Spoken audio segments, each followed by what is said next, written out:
Support for Carolina Business Review provided by Grant Thornton. Operating in more than 100 countries, our tax, audit, and advisory professionals specialize in helping companies unlock their growth potential.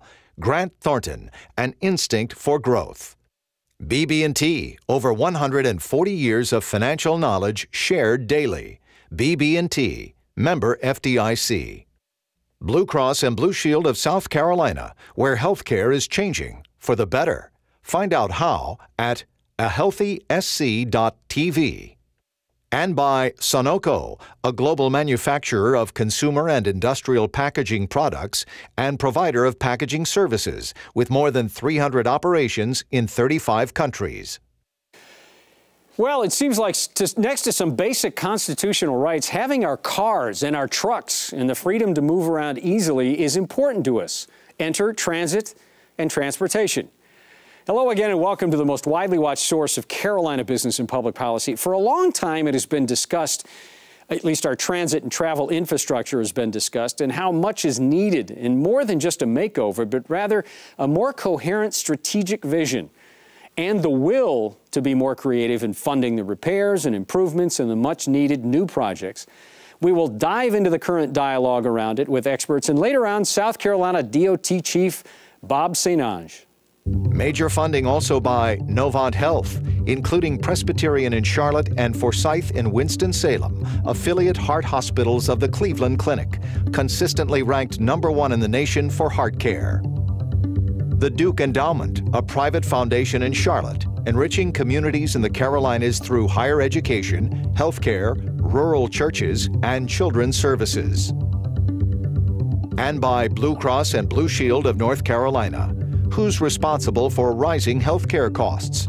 Join Blue Cross and Blue Shield of North Carolina and many others in a candid discussion at letstalkcost.com.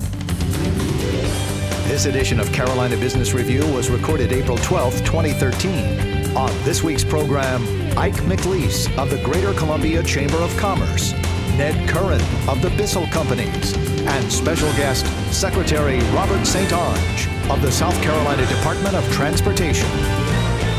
Now, Chris William. Hello, welcome to our program. You know what I really want to know is what you guys were talking about in the green room, because that's where all the cool stuff gets talked about. When you come out here under the lights, it's like, what? What? Yeah. I'm halfway kidding and halfway not. That's Ned, why welcome. It's a green room. That's why, yeah, that's why it's way over there. Good to have you guys both back. Ned, welcome. Ike, good to see you again. Nice to see you, Chris. Transit and transportation. I mean, okay, Ned, talk about these priorities, because right now in both North and South Carolina there are substantive dialogues going on about state budgets, about having to do more for less. Education has creeped back now to the main priority for everyone. So how do you make your case when it comes to transportation? We know it's all needed, but how do you pound the table? You're right. It's all about doing more with less. I think when it comes to transportation, you're faced with the other challenge of more people constantly coming here for both of us. When we look out over 10 years in North Carolina, we say 1 million more people are going to come in here. But when we look at our revenue streams like gas tax, we're going to be down $1 billion in the revenue over the same 10-year period. So 1 million more people, $1 billion less to spend. It's a very daunting challenge. It means you've got to be very efficient with what you're going to spend and what you're going to do. Can you do that with the trajectory of state budget right now? Can you do it? You're not going to be able to maintain the same level of service. So we've got a deficit, clearly. We have a deficit. Ike, how do you do that in South Carolina? And we'll ask the Secretary that as well, but how do you do that? Well, the Secretary is saddled with the same problems, maybe even worse in South Carolina. It has been identified about $48.3 billion worth of transportation infrastructure improvements that need to be done. Right now, I think about $29 billion has been identified as possible funds to be utilized to achieve that. That leaves a pretty significant deficit, about $29 billion. So where do you get it? What happens? Well, we have the third lowest motor fuel tax, or motor fuel tax in the United States. It's at 16.75 cents per gallon. And it's not adjusted for inflation. It's tied to per gallon, and Secretary St. Onge will tell you that his revenue sources are very flat. So we can talk about a lot of different things, but he needs more revenue in order to catch up. You know, since you brought up the gas tax, let me ask you, Ike, why is, in South Carolina, why is that gas tax such a sacred cow? Senator Peeler, majority leader in the Senate, said, no way we're going to raise that. What is that about? Why is that not? Part of the current political culture. A lot of our elected officials signed I will not vote for a tax pledge when they were elected or when they were running for office, and now they feel bound by that. They've sort of trapped themselves in a box, because what has to happen is for people to be more articulate about the problems that they are creating, and they hear that more than they do from the no new tax crowd. Yeah.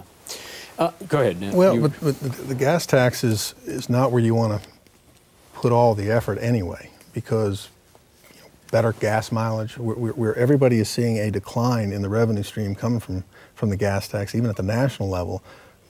Both states rely on federal revenue sharing on the transportation in a significant way. It's 20% of the money we use in North Carolina, and yet they're facing significant declines. So you can raise the gas tax, but you're kind of chasing your tail when you're doing it. We're all going to have to find new solutions, new ways to get users to pay for the transportation systems that we have.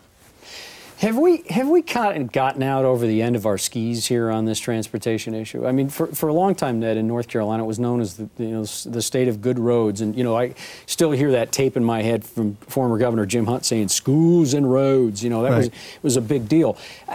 Do we have more roads than we need? We just don't have them in the right place? A lot of folks will say that, particularly folks in the urban areas. They may criticize some of the formulas that are used. The equity formula is something that people will talk about. They'll say it doesn't result in really addressing congestion in urban areas. I think what they're not seeing is that when you have some of these rural areas that need economic stimulus, you need a road. You need a road to transport goods. You need a road to get people to educational training and those types of things. So it's tough to begrudge parts of the state where when you drive on a road, it seems like no one's there, and yet it's a cornerstone to trying to revitalize that area. So the correct answer to your question is we do need to do more. I think we're doing a better job prioritizing our needs and spending the dollars more wisely. We've got a ways to go, but we just knowing how many people are coming here, we've got to get a handle on what to do. So this question for both of you. Do the funding models need to change? Do we need to think about the place we get it? Do we need to be more creative? What are we missing here? We have to look at the entire source of revenue. I would agree with Ned that the motor fuel tax is not the panacea, but in our case, if we just caught up to what you charge in North Carolina, what they charge in Georgia, we would make a giant step forward to dealing with our deteriorating transportation infrastructure. And then what else? Well, I wish they would first, so I wouldn't see so many of my North Carolina friends filling up in Lancaster County just across the state line. And by the way, your office is not far from the border. I understand. I have a DOT tag now, so I can't go down there and fill up. Not that I did before. But yeah, creative, being much more creative. But I think at the end of the day, we've got to have user pay models, and that's probably that's a nice way of saying something like tolls.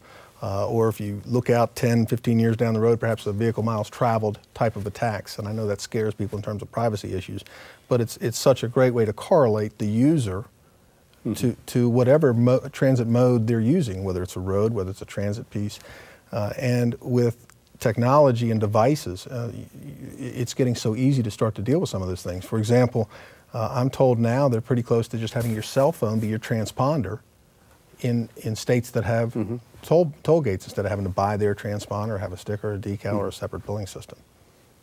Creative ways other than state tax or gas tax? Well, locally, a lot of South Carolina counties, Richland just this past November added a penny sales tax devoted to transportation infrastructure. Was there any pushback on that from the public about it? Oh, yes. It took us 6 years, 2 years to get it on the ballot. We lost in 2010. We won in 2012 by 6,500 votes, and now the other half of the Midlands, Lexington County, is considering doing the same thing. So that'll give us some local money to work with, and also to provide a permanent, I guess 30 years is permanent in this world, funding stream for our metropolitan transit, the bus system. You know, we haven't even scratched the surface on mass transit, which is, you know, a whole nother dynamic. But guys, thank you, and stay with us as we bring our guest on in a moment. Next week on this program, and he's been here before and he will be back, he is the president of Furman University. Rod Smola will be on this program.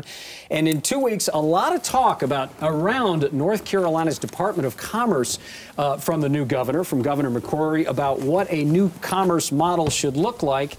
Well, on this program would be Secretary of Commerce Sharon Decker, and among many things, we will talk to her about what a new North Carolina commerce should look like and if that is possible.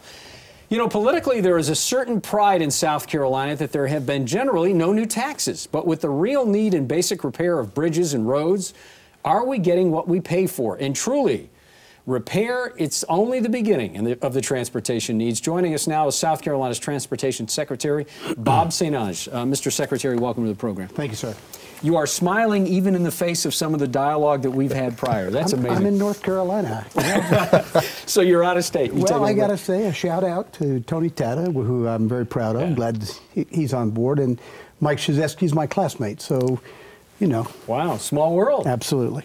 And we didn't even get a chance to ask you about at the North Carolina Department of Transportation, Tony Tata. Mr. Secretary, let's start with you. You've heard some of the dialogue. What does South Carolina need when it comes to transportation? What are the priorities? Well, I think the priorities really are that we have a safe system, that we can support economic development and growth, and that we can keep the system in a state of good repair for the citizens and the tourists and the travelers who transit our state. So that's a very generic comment. In terms of dollars, Mr. McLeese has already mentioned the fact that our estimates are to get to good, not gold-plated, and no real new programs, no new major roads. We would need about $29 billion over the next 20 years to repair bridges, to improve capacity, and capacity ends up being a big expense. So that's congestion relief and those kinds of things. And pavement conditions and just road conditions maintenance. When you look at your counterparts in other states, North Carolina, Georgia, Florida, wherever, right. Who's doing it right?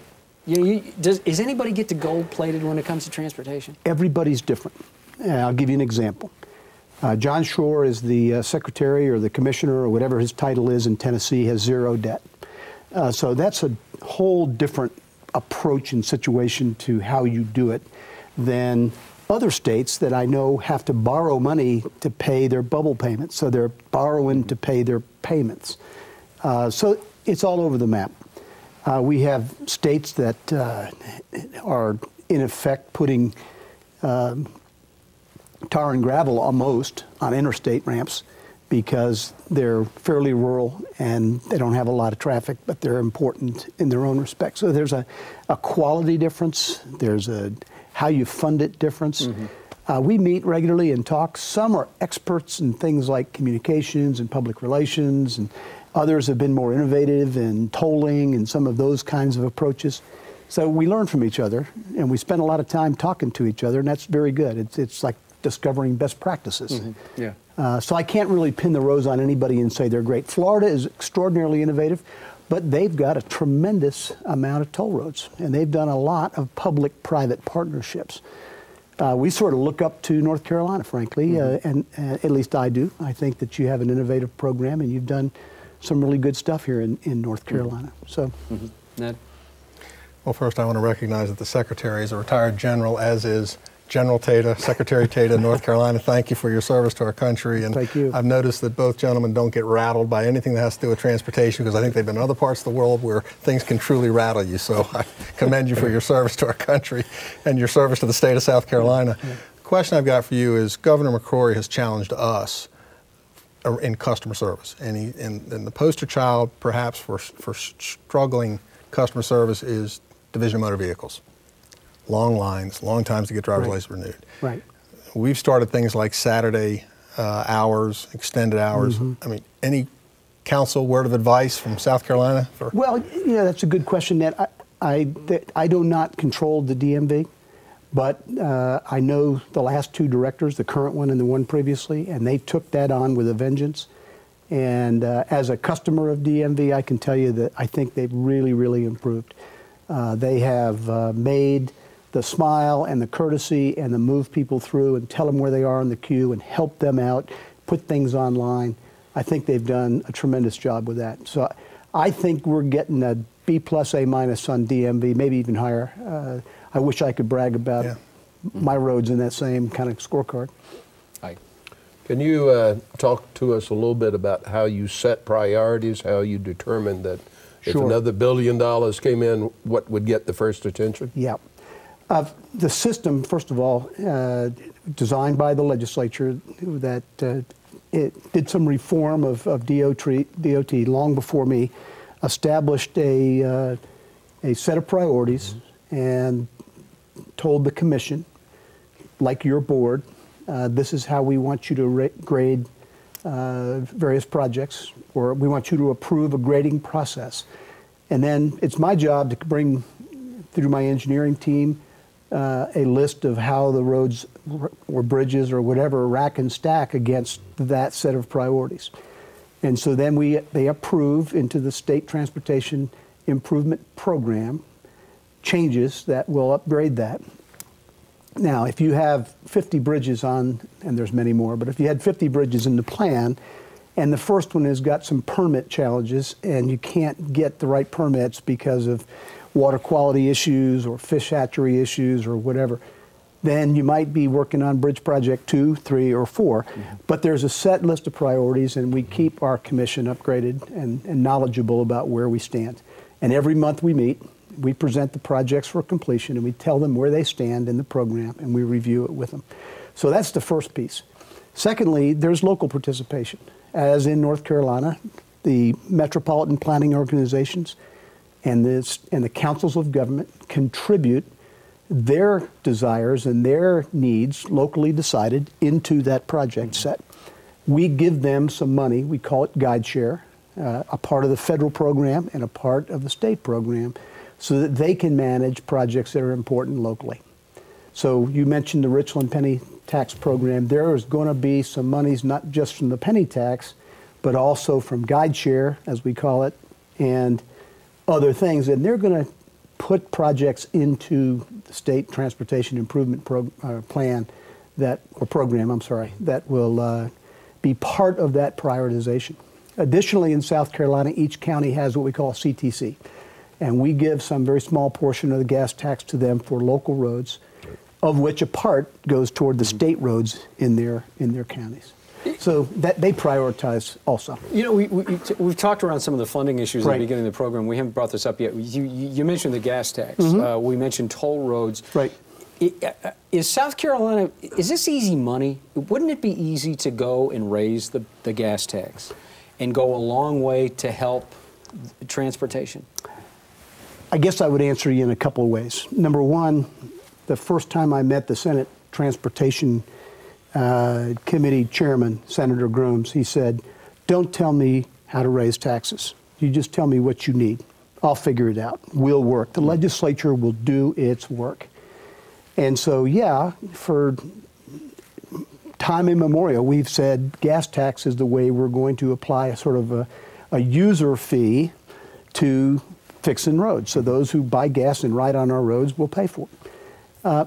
As Ned mentioned, you know, that's a dying paradigm given electric cars and 50 miles a gallon and all those other factors where you just can't keep up. So I think we need to open the aperture a little bit and look at other ways of funding, whether that's, and in my case, our legislature right now is very, very active. I'm very happy. They've got many ideas and bills and conferences going on talking about how they're going to get this done.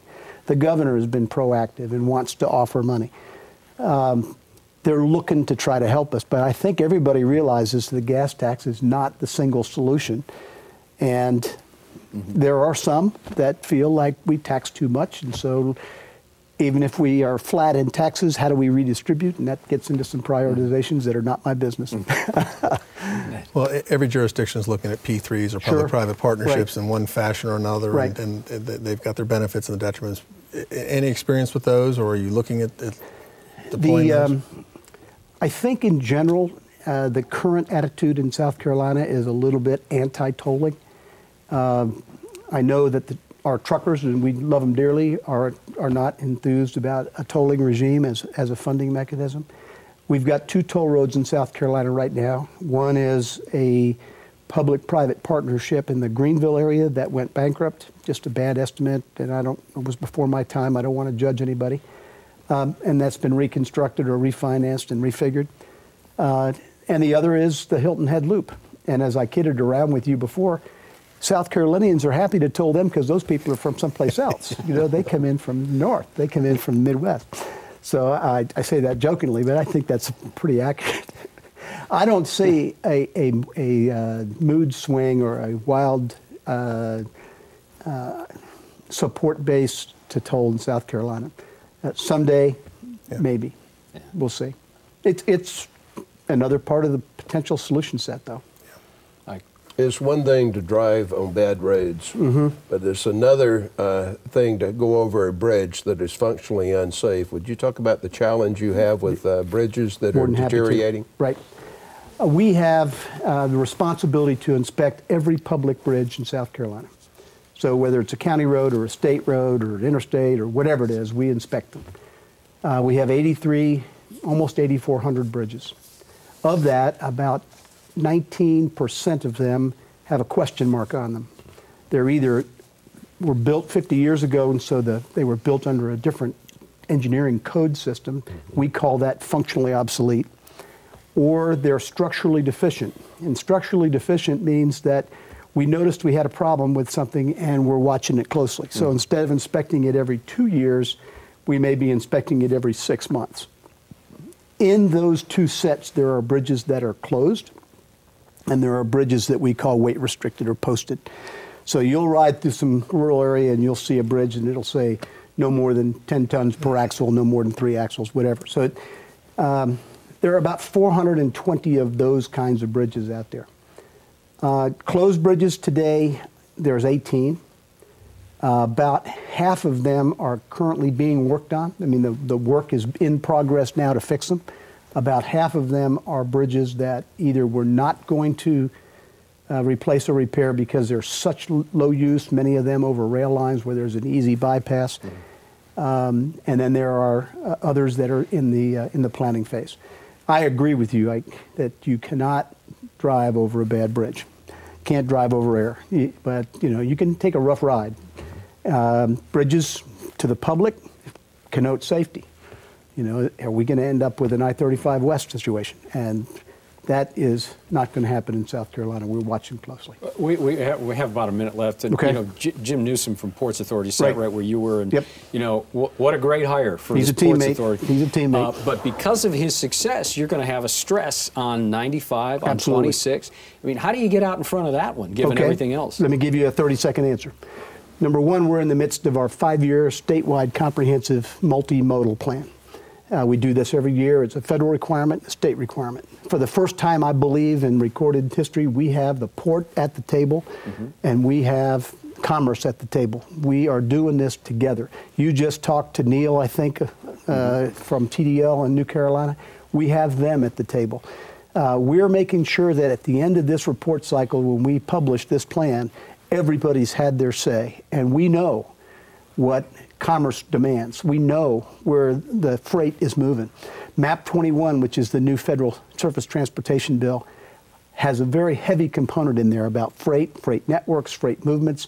We're going to get graded and funded to some degree on how well we handle freight. So it's front lobe, and we're working it hard. Front lobe, I love that. And actually, can we keep this going? Would you come back? Because we got more to talk about. Sure. Okay. All right. More than glad to. We'll have you come back. Thank you, Mr. Secretary. My pleasure.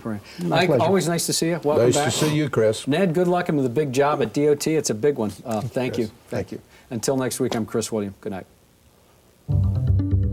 Major funding for Carolina Business Review was provided by the Duke Endowment, a private foundation in Charlotte enriching communities in the Carolinas through higher education, healthcare, rural churches, and children's services. Blue Cross and Blue Shield of North Carolina. Who's responsible for rising healthcare costs?